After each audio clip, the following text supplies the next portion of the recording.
सारी बात बताई। भगवान ने कहा, राम कहा तन राखा हूं ताता, मैं ठीक कर देता हूं, बिल्कुल ठीक हो जाओगे आप, अपना शरीर रखो, अपने प्राण रखो। मुख मुस्काई कही ते ही बात। देखो बड़ी सुंदर चौपाई है। आपने भगवान को देखा ना, जब भी देखा होगा भगवान आपको मुस्कुराते हुए दिखाई देते हैं। भगवान सदैव मुस्कुराता है और जीव हमेशा रोता है। इसका रोना कभी कम नहीं होता। राम जी रो रहे हैं, राम जी के नेत्रों में अश्रु हैं। आप अपना शरीर रखो। मुख मुस्काई कही ते ही बाता, और जटायु जी मुस्कुरा रहे हैं। ऐसा काम कर दिया, आज जीव मुस्कुरा रहा है और ठाकुर रो रहा है। भगवान ने अपने हाथ से सारी गति दी, जो पिता को भी नहीं मिली वो सम्मान मेरे ठाकुर ने गीधराज जटायु जी को दिया। सबरी जी की बहुत सुंदर कथा है। एकनाथ महाराज जी ने इसका पूर्व जन्म भी लिखा। इसका चरित्र गाते गाते समाधि लग गई। इसका पूर्व जन्म लिखा। पहले जन्म में ये एक बहुत बड़े राज्य की महारानी थी। देखो, महारानी से ज्यादा सुखी इस दुनिया में कोई नहीं होता। राजा होता है ना, तो राजा को भी बहुत सारी चिंताएं होती हैं, लेकिन महारानी को सब चीज जो राजा के पास होती है उनके अधिकार नहीं और कोई चिंता भी नहीं होती। तो दुनिया में सबसे अधिक सुखी महारानी है। ये बहुत बड़े राज्य की महारानी थी, लेकिन इसका स्वभाव था ये संतों की बड़ी सेवा करती थी। संतों की सेवा में इसे बड़ा आनंद मिलता था। कोई संत आ जाए अपने आप को धन्य मानती थी। एक बार राजा के साथ इसको सौभाग्य मिला कुंभ में जाने का। कुंभ में तो साधु संत गदगद हो गई देख के। रात दिन सेवा में लगी रहती, रात दिन सेवा में लगी रहती संतों की। जब चलने का समय हुआ, राजाज्ञा हुई चलने की, इसका मन रोने लगा। ऐसे अवसर को हाथ से जाने देना नहीं चाहती। संतों को छोड़कर राजमहल का सुख अच्छा नहीं लगता। ये भरे हुए मन से स्नान के लिए गई। इतना मन दुखी था, इसने जैसे ही डुबकी लगाई ये बाहर नहीं आई।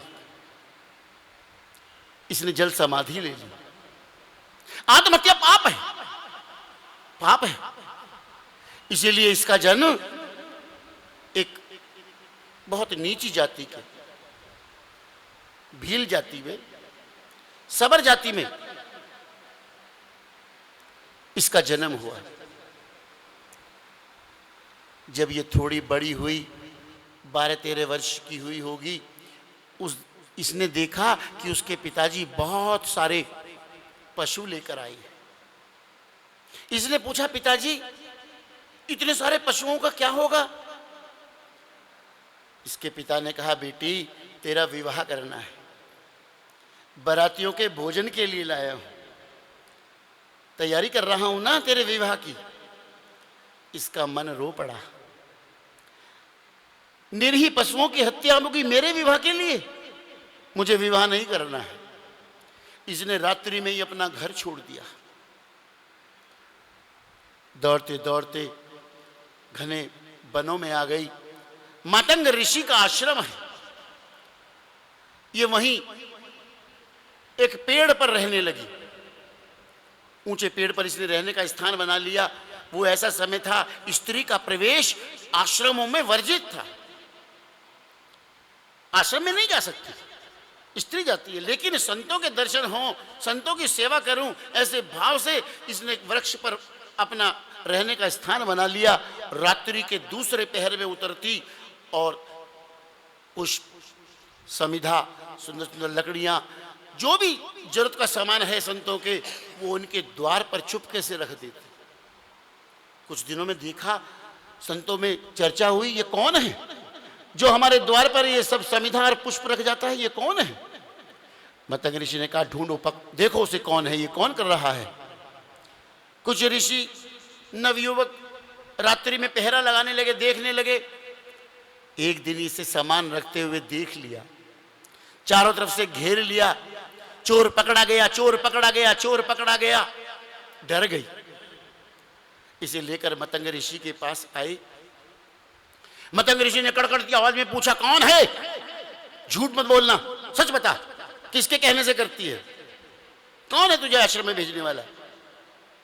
हाथ जोड़कर रोने लगी, गुरुदेव मैं संत सेवा करना चाहती हूं, प्रत्यक्ष सेवा अधिकारिणी नहीं हूं, इसलिए छुप कर करती हूं। गुरुदेव ने कहा, समझ गए गुरुदेव, ये कोई बहुत उच्च आत्मा है, श्रेष्ठ आत्मा है, अपने किसी पाप के कारण इसका जन्म अब नीची जाति में हो गया है, ये प्रभु को प्राप्त करने की अधिकारिणी है, इसका मन बहुत श्रेष्ठ है। ऐसा विचार करके गुरुदेव ने आज्ञा दी, आश्रम के बाहर इसकी भी एक झोंपड़ी बना दो, जो प्रसाद बचे इसको भी प्रसाद दिया करो। खुश हो गई, मन की मुराद पूरी हो गई इसकी। लेकिन ऋषियों ने बहुत विरोध किया। मैंने कहा ना, वो समय ऐसा नहीं था, इसका बहुत विरोध करते थे।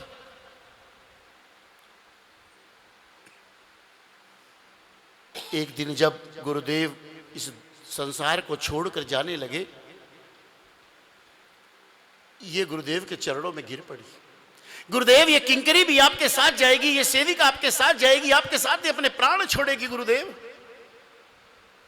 गुरुदेव ने कहा, ना सबरी ना, तू यहीं रहे। गुरुदेव आपके भी, सबरी एक दिन तेरी कुटिया में भगवान आएंगे, भगवान आएंगे, मेरी कुटिया में आएंगे। कब आएंगे?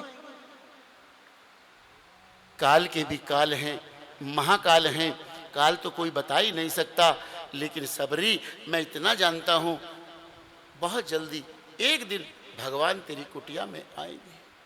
बस उस दिन से भगवान की प्रतीक्षा करती है, रोज भोर में उठ जाती है, लगता है इस रास्ते से आएंगे, सारा रास्ता साफ करती है, सारा रास्ता साफ करती है,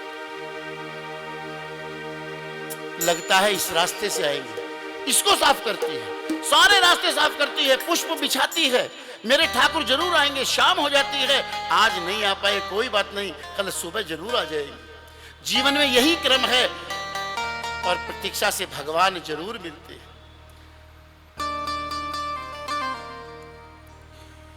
रामा रामा रटते रटते बीती रे उमरिया, रामा रामा रटते रटते बीती रे उमरिया, रामा रामा रटते रटते बीती रे उमरिया, रामा रामा रटते रटते बीती रे उमरिया। रघुकुल नंदन कब आओगे, रघुकुल नंदन कब आओगे, रघुकुल नंदन कब आओगे, रघुकुल नंदन कब आओगे, भिलन की टाकरिया, रामा रामा रटते रटते बीते रे उमरिया, रामा रामा रटते रटते बीते रे उमरिया।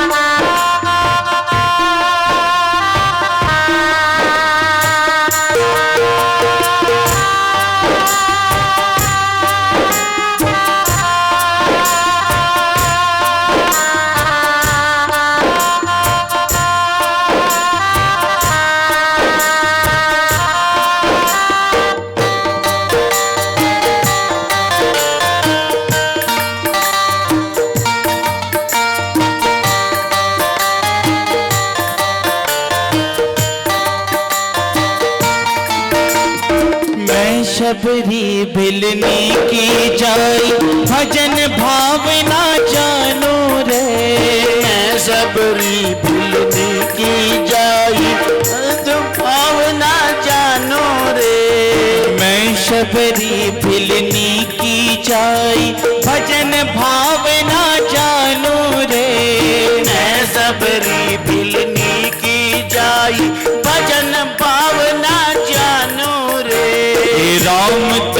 तुम्हारे दर्शन के हित वन में जीवन वारू रे। राम तुम्हारे दर्शन के हित वन में जीवन वारू रे। प्रभु जी मुझको भूल गए लो, प्रभु जी मुझको भूल गए लो, प्रभु जी मुझको भूल गए लो, प्रभु जी मुझको भूल गए लो।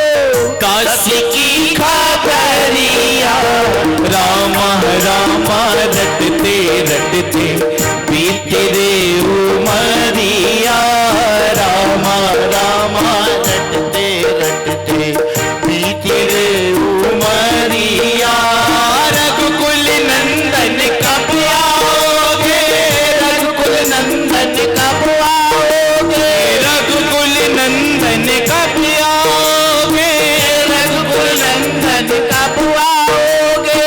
भिलनी की डागरिया राम राम रटते रटते बीते रे उमरिया।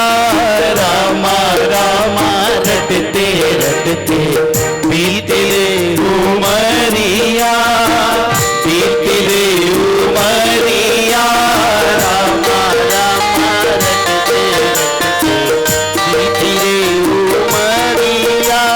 रघुकुल नंदन कब आओगे, रघुकुल नंदन कब आओगे, रघुकुल नंदन कब आओगे, रघुकुल नंदन कब आओगे। बेन की डगरिया राम राम रटते रटते बीते रे उमरिया। राम राम रटते रटते बीते रे उमरिया। रघुकुल नंदन कब आओगे, रघुकुल नंदन कब आओगे, रघुकुल नंदन कब आओगे, रघुकुल नंदन कब आओगे। भिलनी की डगरिया राम राम रटते रटते बीते रे उमरिया। राम राम रटते रटते बीते रे उमरिया। रघुकुल नंदन कब आओगे, रघुकुल नंदन कब आओगे, रघुकुल नंदन कब आओगे, रघुकुल नंदन कब आओगे। भिलनी की डगरिया राम राम रटते रटते बीते रे उमरिया। राम राम रटते रटते बीते रे उमरिया। राम राम रटते रटते बीते रे उमरिया। बस भगवान की प्रतीक्षा करती है। कोई ऋषि बालक आके झूठ मूठ भी कह दे, सबरी तेरे राम आ रहे हैं, दौड़ती है जल की लुटिया लेकर पंपा सरोवर की ओर। रास्ते में एक मुनि टकरा जाते हैं। मुनि अब शब्द कहते हैं, उल्टा है, जानबूझ के टकराती है, धर्म भ्रष्ट कर रखा है हमारा। दोबारा स्नान करने के लिए गए, ऐसा कहते हैं पहचान नहीं पाए सबरी के चरित्र को। दोबारा स्नान करने गए, सारे जल में रक्त जैसा रंग हो गया, कीड़े पड़ गए जल में। कोई कह दे बाहर पत्ते भी खड़कते हैं हवाओं से, उसे लगता है मेरे राम आ गए, बस दौड़ के आती है। एक दिन सचमुच झोंपड़ी के बाहर आकर मेरे ठाकुर पूछने लगे, मेरी सबरी की कुटिया कौन सी है? जैसे इसने सुना, देखा, दौड़कर आई और चरणों में गिर गई। श्याम गौर सुंदर दो भाई, श्याम गौर सुंदर दो भाई, सबरी परी चरण लपटाई, सबरी परी चरण लिपटाई, प्रेम मगन मुख बचन नावा, प्रेम मगन मुख बचन नावा,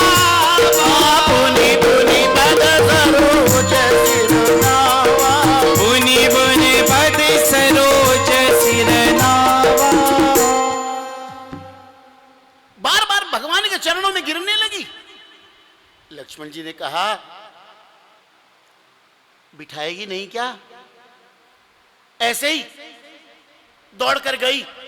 गोस्वामी जी लिखते हैं, सादर जल ले चरण पखारे, सादर जल ले चरण पखारे, मुनि सुंदर आसन बैठारे, मुनि सुंदर आसन बैठारे, यही विधिया स्तुति करहु तुम्हारी, यही विधि स्तुति कराऊं तुम्हारी, अधम जाति में जड़मति भारी, अधम जाति में जड़मति भारी। मैं तुम्हारी कैसे पूजा करूं? ठाकुर ने कहा, सबरी मैया मैं बहुत भूखा हूं, तू मुझे खिला। दौड़ कर गई और बेरों की झबरिया भर की लेकर आई। बहुत से लोग कहते हैं झूठे बेर खिला रही है, झूठे बेर हैं, चाक चाक के देखती है। कुछ संत इसका निराकरण भी करते हैं। कुछ संत कहते हैं कि वो चाक के देखती है, कौन से फल, कौन से वृक्ष का फल मीठा है, चाक कर देखती है, उसी वृक्ष से और फल तोड़ कर रखती है। लेकिन कोई बात नहीं, अगर झूठे भी हैं तो भगवान किसी वस्तु के भूखे थोड़े ही है, भगवान तो केवल भाव के भूखे हैं। सबरी भाव से खिला रही है, मेरे ठाकुर खा रहे। कौन कहता है भगवान खाते नहीं? अरे सबरी की तरह तुम खिलाते नहीं। भगवान तो बार बार बहुत आनंद आ रहा है, माँ और दे, माँ और दे। भगवान तो भाव के भूखे हैं। कन्हैया विदुर जी के घर गए, उस समय विदुराइन जी स्नान कर रही थी। जैसे ही द्वार बजाया, विदुरानी का नहाते हुए आवाज आई, कौन है? चाची मैं हूं कन्हैया।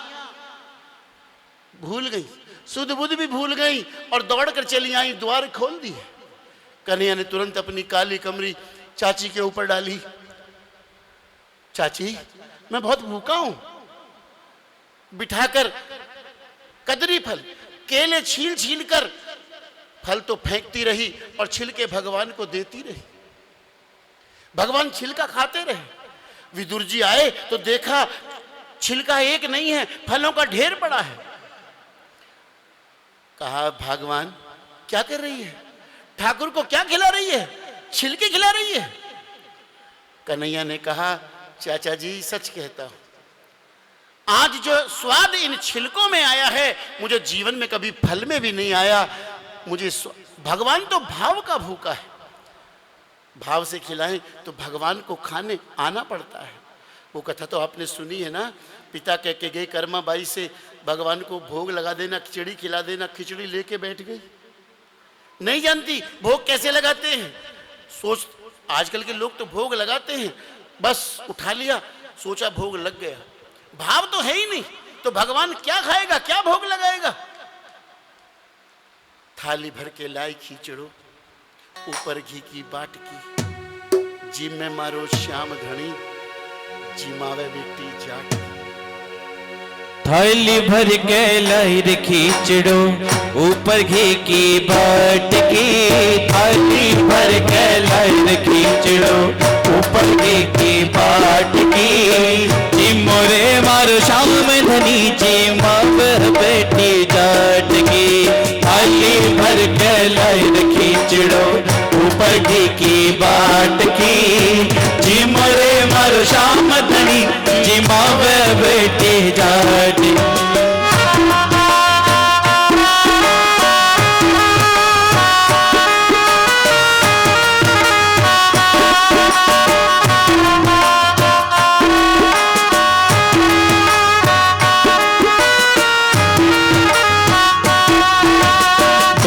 मारो गाँव गयो है, ना जाने कद आवेगो। बाबा मारो गाँव गयो है, ना जाने कद आवेगो। बाबा मारो गाँव गयो है, ना जाने कद आवेगो। बाबा मारो गाँव गयो है, ना जाने जाने कद आवे गो। ऊके भरोसे बैठ सवरिया भूखो ही रह जावे गो। ऊके भरोसे बैठ सवरिया भूखो ही रह जावे गो। आज जिमाऊं तने खींचड़ो, आज जिमाऊं तने खींचड़ो काल राबड़ी घाट की। आज जिमाऊं तने खींचड़ो काल राबड़ी घाट की। जी मोरे मर शाम धनी जी मावे बेटी जाट की। थाली भर के लाई खींचड़ो ऊपर की बाट की। जी मोरे मर शाम धनी जी मावे बेटी जाट की। भगवान जीवन भर इस स्वाद को भूले नहीं। अयोध्या में आए, जब राज तिलक हुआ, एक दिन मां कौशल्या ने कहा, राम कल रसोई मैं बनाऊंगी, जो तुझे प्रिय है हर वो चीज बनाऊंगी, अपने हाथ से तुझे खिलाना चाहती हूं। भाइयों को पता लग गया कौशल्या मां अपने हाथ से रसोई बनाएंगी। चारों भाई भोजन के समय मां कौशल्या की रसोई पे पहुंच गए। कौशल्या जी ने बहुत सुंदर सुंदर व्यंजन जो राम को अधिक प्रिय हैं, वो सब मां को तो पता है, सारे व्यंजन बनाए, बिठाया चारों भाइयों को राम के सामने, थाली लेकर खुद बैठ गए। खुद बैठ गई। जैसे ही ग्रास तोड़कर राम के मुख में रखा, राम ने जैसे ही मुंह चलाया, मुंह रुक गया। जैसे कोई किंकर आ जाती है ना, ऐसे मुंह रुक गया। सब डर गए, मां भी घबरा गई। क्या बात है राम, क्या हुआ? कुछ नहीं मां। नहीं नहीं, स्वाद ठीक है ना, ठीक बना है ना? राम ने कहा, मां मैं सच कहूं, मुझे पता नहीं तूने क्या बनाया है, मुझे पता नहीं तूने क्या बनाया है, लेकिन मैं सच कहता हूं, आज बहुत दिनों बाद मुझे इस भोजन से सबरी के बेरों का स्वाद आ रहा है। ऐसा लग रहा है जैसे सबरी मां अपने हाथ से मुझे बेर खिला रही है। सबरी जी ने कहा, राम एक तो मैं नारी हूं, अधम जाति की हूं, मुझे नहीं पता तुम्हारी पूजा कैसे करनी चाहिए, मैं कैसे पूजा करूं? भगवान ने कहा, मां इस दुनिया में कोई चीज मुझे प्रभावित नहीं करती, केवल एक वस्तु है जिससे मेरा नाता जुड़ता है। गोस्वामी जी लिखते हैं, कह रघुपति सुन भामिनी बाता, कह रघुपति सुन भामिनी बाता, मानहु एक भगति कर नाता, मानहु एक भक्ति का नाता। मेरा नाता किसी चीज से नहीं है। कोई कितना बलवान है, कितना धनवान है, कितना बड़ा उसका कुल है, कैसा उसका कुल है, कैसे उसके गुण हैं, कितना वो चतुर है, इन सब बातों से, इन सब गुणों से मेरा संबंध नहीं बन सकता। जीवन में मेरा संबंध, जीव केवल एक मार्ग है मेरे से संबंध जोड़ने का, केवल एक रास्ता है, मानहु एक भगति कर नाता। मैं इस दुनिया में जीव से केवल भक्ति का नाता स्वीकार करता हूं, इसके अलावा कोई नाता नहीं है। भगवान ने बहुत सुंदर उपदेश दिया। नवधा भक्ति, 9 प्रकार की भक्तियां भगवान ने बताई। 9 प्रकार की भक्तियों से भगवान को पाया जाता है। प्रथम भगति संतन कर संगा, प्रथम भगति संतन कर संगा, दूसरी रत मम कथा प्रसंगा, दूसरी रत मम कथा प्रसंगा, गुरुपद पंकज सेवनम, तीसरी भक्ति अमान, चौथी भगति गुण गण गही। संत स्वभाव का नाम है। संत तो जहां आप रहते हैं हर जगह वहां संत रहते हैं। हनुमान जी लंका में गए, लंका में भी त्रिजटा विभीषण जैसे संत रहते हैं। सब ही सुलभ सब दिन सब देशा, हर देश में हर दिन सबको सुलभ रहते हैं संत। संत का मतलब है जिसका स्वभाव संत का है, जीवन में उसका साथ करना चाहिए, अधिक से अधिक उसके साथ रहना चाहिए, उससे मित्रता करनी चाहिए, अवसर मिले उससे रिश्तेदारी जोड़नी चाहिए, उसके यहाँ जाना चाहिए, उसे अपने यहाँ बुलाना चाहिए। सब संत का मतलब है स्वभाव, जिसका स्वभाव बढ़िया है, जो हितैषी है आपका, ऐसे संत को आपके घर में भी हो सकता है। सर दूसरी रत मम कथा प्रसंगा, जो मेरी कथाओं को सुनता है, मेरे भजन करता है, भजन गाता है, भजन सुनता है, मेरे गुणों को सुनता है, मेरे चरित्र को सुनता है, ये दूसरी भक्ति है। तीसरी भक्ति, लेकिन ध्यान से सुनना, गुरुपद पंकज सेवनम तीसरी भक्ति अमान। अमान शब्द मत छोड़ देना। गुरु की सेवा अमान रहकर, बिना मान के। अगर आपका पात्र भरा हुआ है तो फिर उसमें कोई अमृत भी डालेगा तो नहीं आएगा। अहंकार ऐसी चीज है, अहंकार भरा हुआ होता है, खाली नहीं होता, अहंकार पूरा होता है। अगर एक बार अहंकार आ गया, अमान, गुरु की भक्ति अमान होकर, मान रहित। आजकल तो लोग गुरु भी बनाते हैं तो मान रखने के लिए बनाते हैं। हमने गुरु बनाया, अमुक आदमी को हमने गुरु बनाया, अमुक है हमारे गुरु। देखो, गुरु के बड़े होने से कुछ नहीं हो सकता जीवन में। अगर गुरु बहुत बड़ा हो, बहुत श्रेष्ठ हो, तभी कल्याण होता हो, तो सबसे पहला कल्याण रावण का हो गया होता। रावण किस इतने श्रेष्ठ गुरु है रावण के, खुद भोलेनाथ रावण के गुरु हैं। कल्याण क्यों नहीं हुआ उसका? अमान नहीं था, अहंकार था, अपना सिर नहीं झुकाता गुरु के चरणों में। सारी दुनिया झुकाती है गुरु के, अरे हम तो बहुत विशिष्ट हैं, लाओ हम गुरु को ही अपने सिर पे बिठा लेते हैं। हिमालय को उठाकर गुरु को अपने सिर पर बिठाने की कोशिश करता है। हम तो श्रेष्ठ हैं। अमान नहीं, उसके अंदर अहंकार है कि हम गुरु को ही अपने सिर पे बिठा लें। ऐसी अहंकार गुरु के प्रति होगा, हम तो गुरु को ये कर देंगे, हम तो गुरु का ऐसा कर देंगे, वो गुरु की भक्ति नहीं होती। मीरा जी बहुत सुंदर भजन गा रही थी, बहुत लोग देख रहे थे। बाद में किसी व्यक्ति ने कहा, मीरा जी बड़ा अच्छा गा रही थी आप, लेकिन सच बताऊं आप बार बार राग से हट रही थी, राग से नहीं गा रही थी, राग में गाओ। मीरा जी ने कहा, भैया मैं राग से नहीं, अनुराग से गाती हूं। तो जीवन में गाना अनुराग से चाहिए, राग से गाने की कोई, भगवान को प्राप्त करने के लिए राग नहीं चाहिए, अनुराग चाहिए जीवन में। मंत्र जाप मम दृढ़ विश्वासा, मंत्र जाप मम दृढ़ विश्वासा, पंचम भजन सुवेद प्रकाशा, पंचम भजन सुवेद प्रकाशा। मंत्र जाप दृढ़ विश्वास से होना चाहिए, विश्वास पूरा। अब हमें तो मंत्र का अर्थ भी पता नहीं होता, तो विश्वास कैसे होगा? गोस्वामी तुलसीदास जी से पूछा किसी ने, महाराज आपने इतनी सफलता प्राप्त की जीवन में, इतने बड़े बड़े चमत्कार दिखाए आपने जीवन में, आपकी सफलता का मंत्र क्या है? आपका मंत्र क्या है? गोस्वामी जी ने कहा, राम। मेरी सफलता का मंत्र है राम। लोगों को विश्वास नहीं होता, यह भी कोई मंत्र है? जब तक मंत्र बड़ा ना हो, बड़ा क्लिष्ट ना हो, ओम ह्रीम ह्रीम ह्रीम क्लीम, बहुत लंबा मंत्र ना हो, जब तक लगता है कि मंत्र भी राम के, राम कहने में क्या है?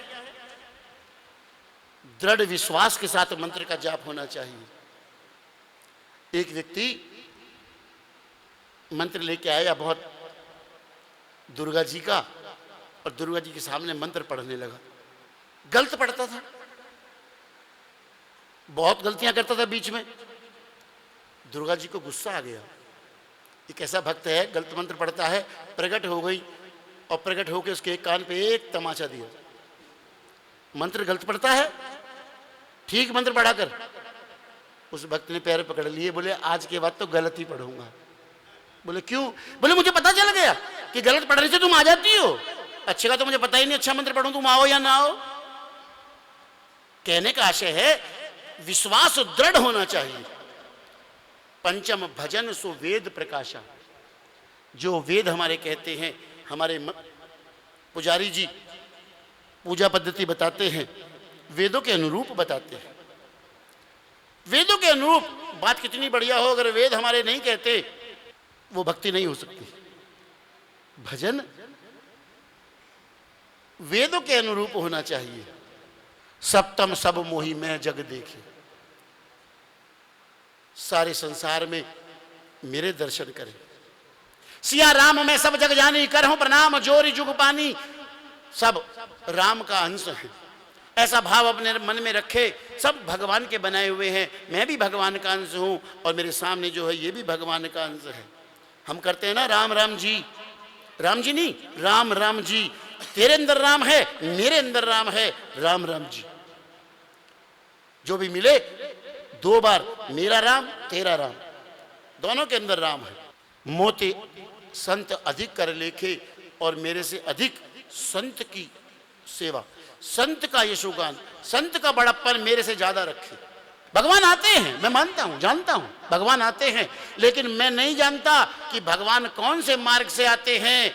लेकिन इतना जरूर जानता हूं, भगवान जिस मार्ग से आते हैं उस मार्ग का द्वार संतों के चरणों के पास खुलता है, ये मैं जानता हूं। इसलिए जीवन में संतों के चरणों के आसपास अपने आप को बनाए रखो। अष्टम यथा लाभ संतोषा, ये बहुत कठिन है। भगवान कहते हैं जितना लाभ हो जाए उसी में संतोष करना चाहिए। लोग रोने की आदत है, जितना मिल जाए, जितना मर्जी मिल जाए, रो रहा महाराज मर गए, महाराज इस बार तो बहुत घाटा हुआ है, बहुत घाटा हुआ है।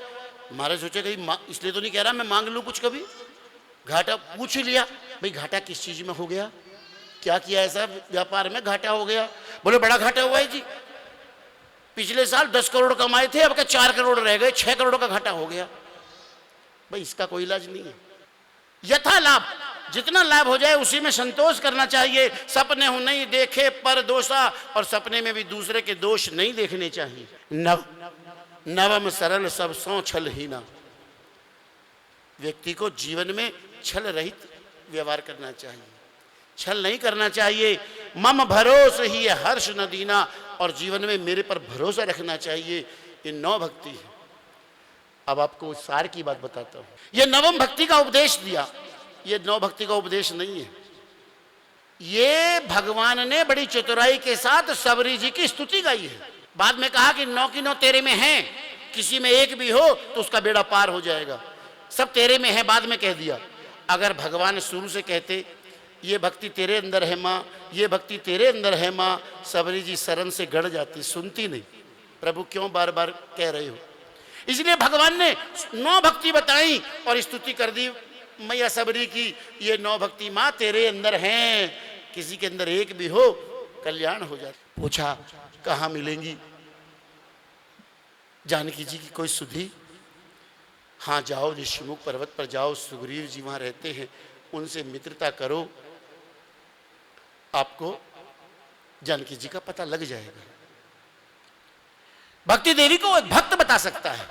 आप सोचते होंगे सबरी से क्यों पूछा? इसीलिए पूछा, सही मार्ग भक्ति देवी को प्राप्त करने का भक्त बता सकता है, इसलिए पूछा। और भगवान चले और जैसे ऋषिमुख पर्वत के पास आए, ऋषिमुख पर्वत पर सुग्रीव रहता है, अपने कुछ मंत्रियों के साथ। हनुमान जी भी बैठे हुए हैं उसके पास। कथा में पहली बार सीधे सीधे हनुमान जी का प्रवेश हो रहा है। हनुमान जी महाराज की। राम जी का भी रखवाला ये अंजनी का लाला, देखो तो मुझे कौन आया। राम जी का भी रखवाला ये अंजनी का लाला, देखो तो मुझे कौन आया।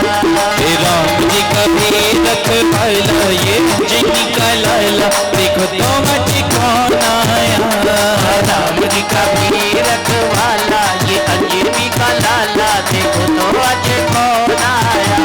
देखो तो आज कौन आया, देखो तो आज कौन आया, देखो तो आज कौन आया, देखो तो आज कौन आया।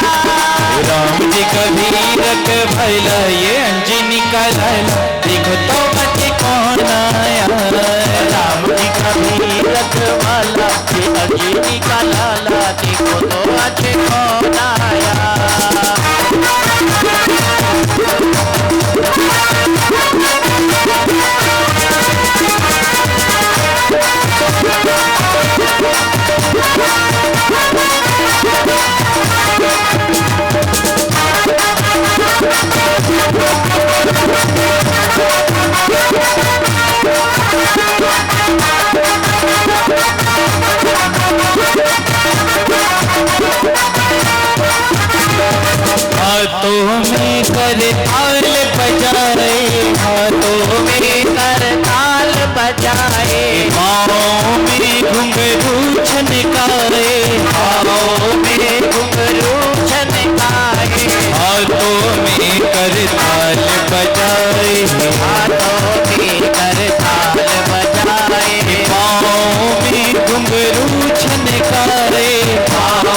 का भी रखवाला ये अंजनी का लाला देखो तो मुझे कौन आया। राम जी का भी रखवाला ये अंजनी का लाला देखो तो आज कौन आया।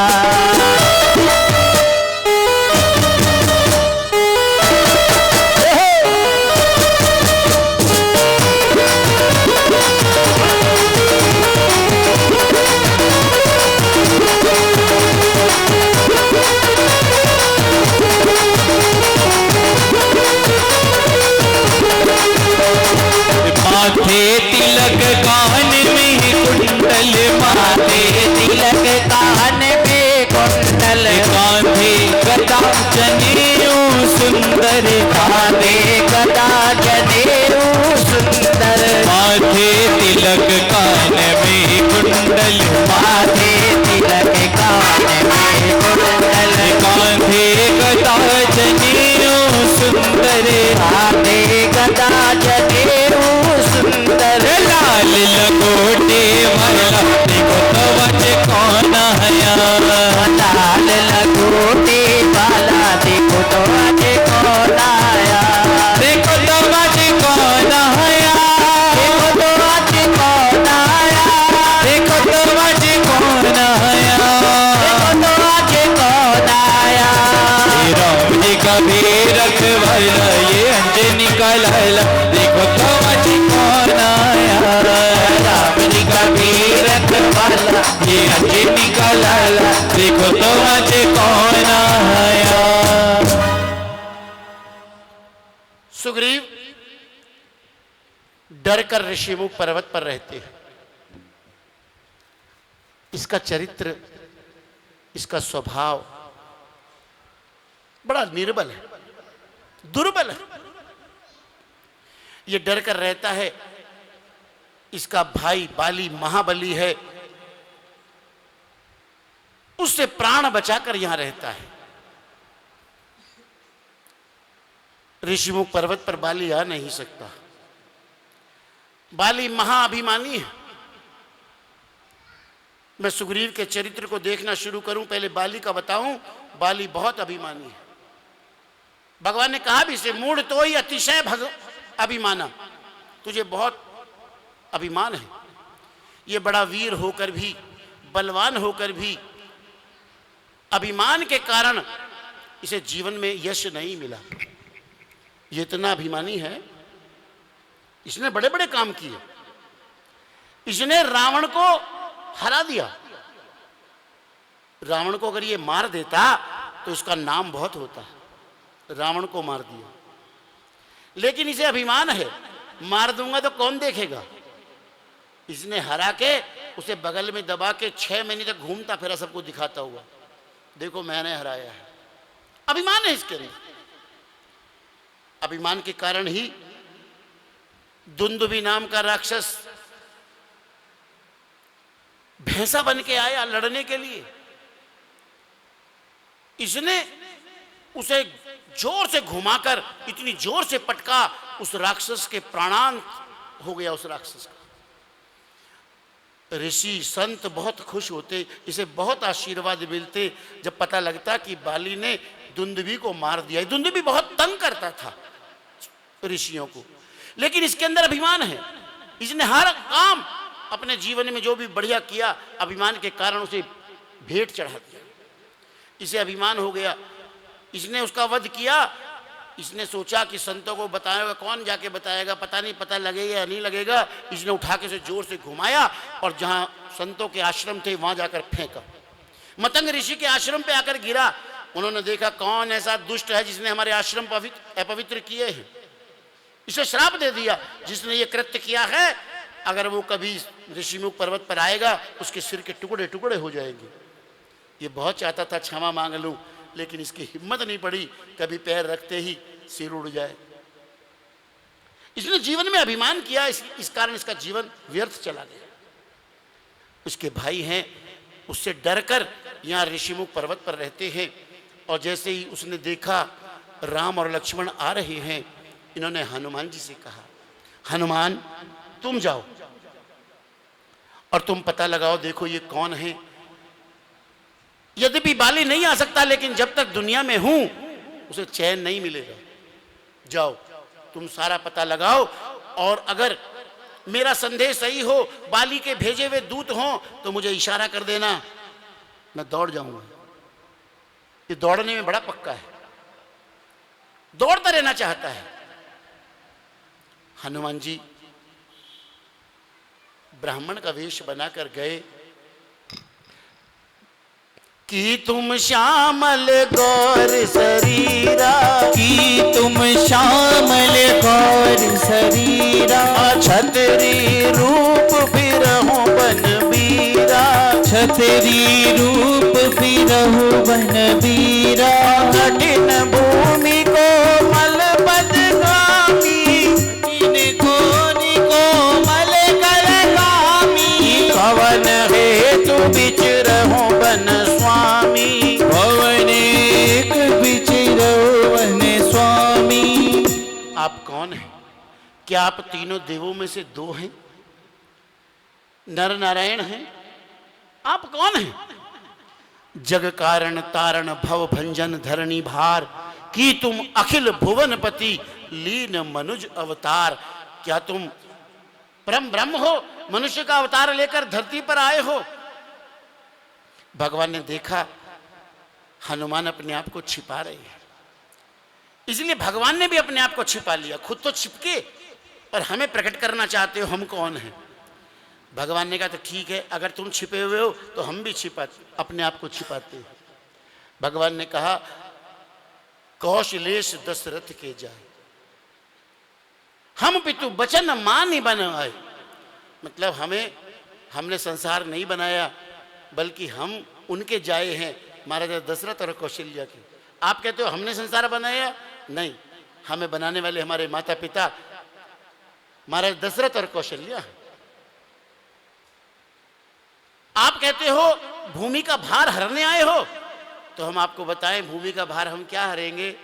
भूमि की पुत्री हमारे साथ थी, हम तो उसकी रक्षा भी नहीं कर पाए, उसे भी कोई उठा के ले गया। हम भूमि का भार हरने नहीं आए, बल्कि भूमि की पुत्री हमारी पत्नी है, हम उसे ढूंढ रहे, अपने आप को छुपा लिया।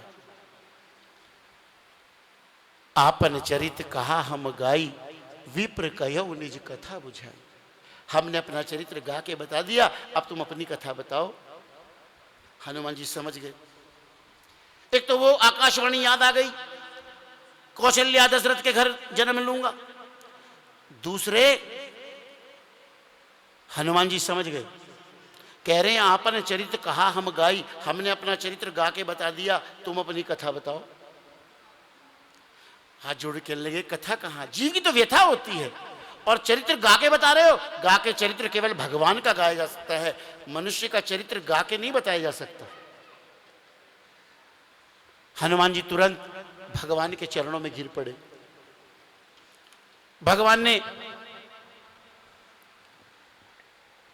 हनुमान जी ने पहचान लिया। हनुमान जी चरणों में गिर पड़े भगवान के। भगवान चुप खड़े, कुछ नहीं कहा। हनुमान जी कहने लगे, एक मंद में मोह बस कुटिल हृदय अज्ञान, पुनि प्रभु मोहि बिसारे हूं दीन बंधु भगवान। आपने मुझे क्यों बिसार दिया? जीव के क्या बस में है, जीव भूल जाए। आप क्यों भूल गए मुझे? आप क्यों भूल गए? और रोते हुए हनुमान जी, गोस्वामी कहते हैं, अस कही पर चरण कुलाई, अस कही पर चरण कुलाई, निज तन प्रगट प्रीत उर छाई, निज तन प्रगट पीत उर छाई। तब रघुपति उठाए उर लावा, तब रघुपति उठाए उर लावा, तब रघुपति उठाए उर लावा, तब रघुपति उठाए उर लावा। निज लोचन जल सींच जुड़ावा, निज लोचन जल सींच जुड़ावा। ध्यान देना भैया, हनुमान जी जब पहली बार गिरे, भगवान ने उठाया नहीं। अब दूसरी बार गिरे, निज तन प्रगटी प्रीत उर्छाई, अपना तन प्रकट कर दिया। छद्म वेश में जब तक थे भगवान ने नहीं उठाया। छद्म वेश किसी का भी हो, कितना भी बड़ा भक्त हो, हनुमान जी जैसा भक्त भी चरणों में गिरा, छद्म वेश में है, भगवान ने उठाया नहीं। हाँ, जब अपना आपको प्रकट कर दिया भगवान ने उठाया, उठाकर अपने हृदय से लगाया, निज लोचन जल सींच जुड़ावा, और जैसे छाती से लगाया हनुमान जी को, भगवान के नेत्रों से अश्रु बिंद गिरे हनुमान जी के ऊपर। क्यों? भगवान ने बता दिया, हमने पहचान लिया तुम्हें। क्यों? हनुमान जी रुद्रावतार हैं, भोलेनाथ के अवतार हैं, और भोलेनाथ को अभिषेक बहुत प्रिय है। इसलिए आज भगवान ने हनुमान जी को अपने वक्ष से लगाया और अपने नेत्रों के जल से आज भगवान भोलेनाथ का हनुमान जी के रूप में अभिषेक कर दिया। हनुमान जी ने कहा, प्रभु नाथ शैल पर कपिपति रहे, इस पर्वत की चोटी पर बंदरों का राजा रहता है। भगवान ने कहा, हमें पता है कैसा राजा है, दौड़ने को तैयार बैठा है, राजा कहते हो? हनुमान जी ने कहा, प्रभु कोई और पूछता तो मैं कहता बड़ा दुर्बल है, दीन है, हीन है, लेकिन आपके लिए यही शब्द है कि बंदरों का राजा है। आप क्यों? प्रभु आपका स्वभाव ऐसा है। आप जब वन को चले, माता ने कहा वन में जा रहा है, तो आपने कहा ना, पिता दीन मोहि कानन राजू, मेरे पिताजी ने मुझे जंगल का राज दे दिया है। आपकी दृष्टि में वनवास भी जंगल का राज है, तो उस दृष्टि से हमारा सुग्रीव बंदरों का राजा है। क्या करें? सो सुग्रीव दास तब आए हूं। भगवान ने कहा, हनुमान उसकी क्या बात कर रहे हो, अपनी बात करो, तुम्हें क्या चाहिए? प्रभु मैं उसकी इस बात इसलिए बता रहा हूं कि मुझे चाहिए। अरे क्या चाहिए? बोले वो दास है। तेईसन नाथ मैत्री कीजिए, आप उसके साथ मित्रता कर ले। भाई उसके साथ हम मित्रता कर लेंगे, तुझे क्या मिलेगा, तू अपनी मांगना। बोले नहीं साहब, मैंने कहा ना वो दास है, आप मित्रता कर लोगे तो दास का पद खाली हो जाएगा और ये हनुमान उस पद को प्राप्त कर लेगा, हनुमान आपका दास बन जाएगा, इसलिए वो दास है आपका, उसे अपना मित्र बना लीजिए। लक्ष्मण जी ने कहा, ऐसी क्या विशेष बात है उसमें? राम जी पूछते, क्या विशेष बात है जो हम अपना मित्र बनाए? प्रभु एक विशेष बात है जो आपको मित्र बनाना ही पड़ेगा। तेईसन नाथ मैत्री कीजिए, दीन जानिते अभय करीजिए। वो दीन है, और कोई गुण ऐसा नहीं बता सकते थे हनुमान जी जिससे भगवान के हमारा मित्र होने के लायक है, लेकिन भगवान दीन बंधु हैं, दीनों पर प्रेम करने वाले हैं। हनुमान जी ने कहा, दीन जानिते अभय करीजे, वो दीन है। भगवान लक्ष्मण ने कहा, चल चलते थक गए भाई, नीचे बुला। हम ही क्यों जाएं, नीचे आ जाए। बोले नहीं प्रभु, आपको ही जाना पड़ेगा। अगर नीचे बुला लिया तो शास्त्र झूठे हो जाएंगे। क्यों शास्त्र क्यों झूठे हो जाएंगे भाई? प्रभु शास्त्र कहते हैं जीव को अगर भगवान से मिलना है तो उसे ऊपर उठना पड़ता है, भगवान को मिलना है तो भगवान को नीचे उतरना पड़ता है, अवतार लेना पड़ता है। आप मेरी पीठ पर बैठें और मैं आपको ले जाऊंगा, आप नीचे उतरेंगे, सुग्रीव ऊपर उठेगा, शास्त्र सत्य हो जाएंगे। भगवान ने कहा, तुम्हारी पीठ पे बैठे? हाँ प्रभु। हनुमान अभी तुम कह रहे थे परम ब्रह्म है, क्या तुम सक्षम हो परम ब्रह्म का बोझ उठाने में? तुम सक्षम हो, परम ब्रह्म का बोझ उठा सकते हो? हनुमान जी ने कहा, पहले तो मुझे नहीं लगता था प्रभु, लेकिन आपने कहा कौशलेश दशरथ के जाए, हमारे पिता दशरथ जी हैं। जब आपने बता दिया मुझको दशरथ जी आपके पिता हैं, तो दशरथ जी ने गोदी में भी उठाया होगा आपको। जब दशरथ जी उठा सकते हैं तो मुझे भी लगा हनुमान भी उठा सकता है। भगवान ने कहा, हनुमान दशरथ जी ने गोद में उठाया, तू पीठ पे कह रहा है, तूने गोद में क्यों नहीं कहा? बोले गोद में दशरथ जी उठा सकते हैं, हनुमान गोद में नहीं उठा सकता। क्यों? प्रभु किसी को गोद में लेना पड़ता है तो पकड़ने की जिम्मेदारी गोद में लेने वाले की होती है, लेकिन कोई पीठ पे बैठता है तो पकड़ने की जिम्मेदारी बैठने वाले की होती है, पीठ पर बिठाने वाले की नहीं होती। आप मेरी पीठ पे बैठ जाओगे तो पकड़ छूटेगी नहीं, क्योंकि आप पकड़ोगे। भगवान बैठे दोनों भाइयों को, बहुत सुंदर प्रसंग है। कल सुग्रीव जी का राज तिलक बालिका करेंगे शुरू 10 मिनट में ही, 6 बजे से ही कथा शुरू हो जाएगी, इसलिए समय पे पधारे। कथा को आज यही विश्राम देंगे। भगवान की मित्रता हो रही है सुग्रीव जी से।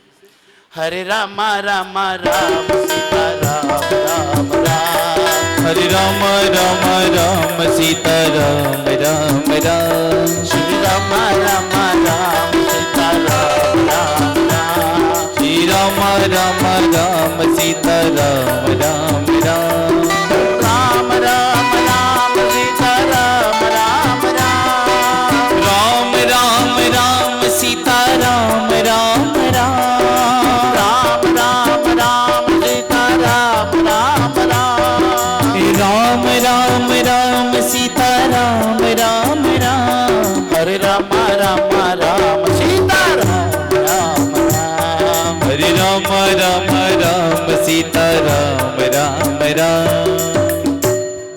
ओम जय जगदीश हरे, स्वामी जय जगदीश हरे, भक्त जनों के संकट, दास जनों के संकट, क्षण में दूरी करे।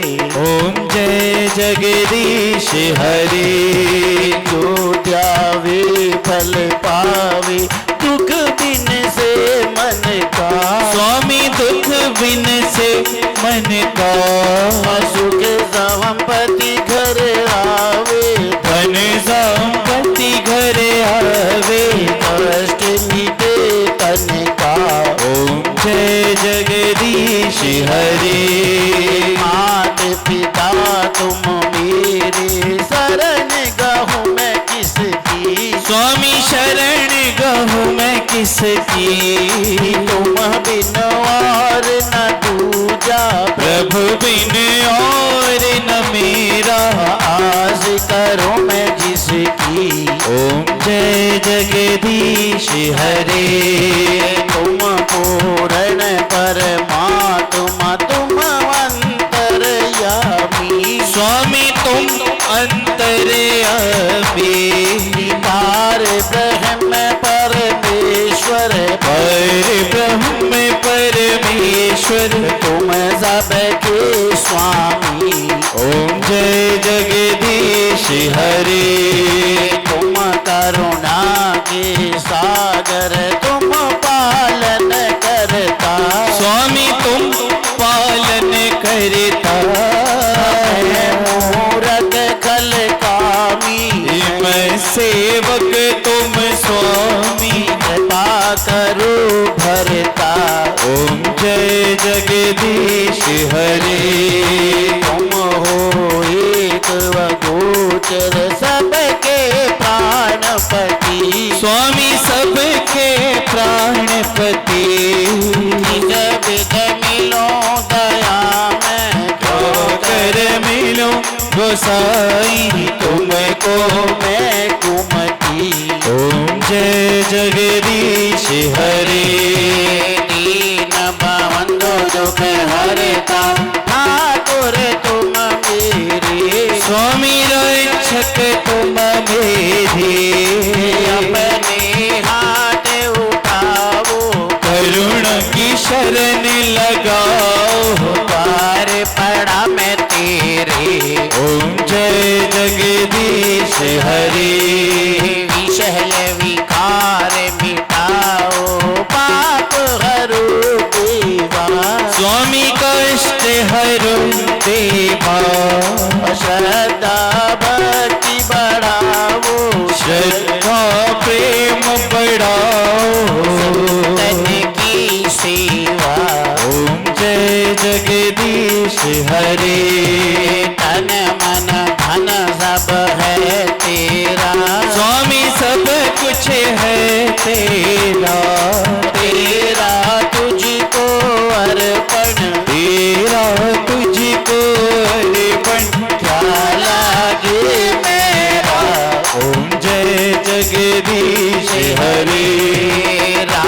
रामचंद्र जी की आरती जो कोई नर गावे। स्वामी प्रेम सहित गावे। कहते शिवानंद स्वामी भजते हरि हर स्वामी मनवांचित फल पावे। ओम जय जगदीश हरि, जय जगदीश हरि। स्वामी जय दीनानाथ हरि, स्वामी जय बंसीवाल हरि। भक्त जनों के संकट, दास जनों के संकट, प्रबल दूर करे। ओम जय जगदीश हरि।